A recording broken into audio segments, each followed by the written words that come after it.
បាទសូមគោរពជំរាបសួរពុកម៉ែបងប្អូនថ្ងៃនេះដែរសូមបង្ហាញនូវសកម្មភាពដែលយើងរៀបចំតុសិស្ស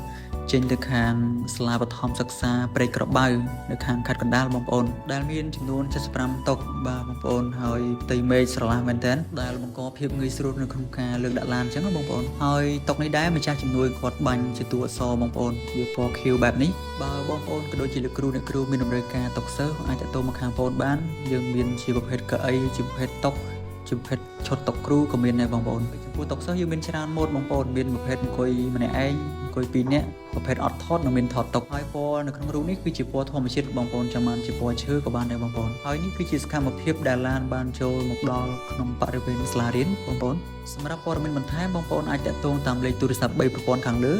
ឬឆាតចូល Facebook Page ឬ Telegram របស់យើងខ្ញុំបាទសូមអរគុណសូមជម្រាបលា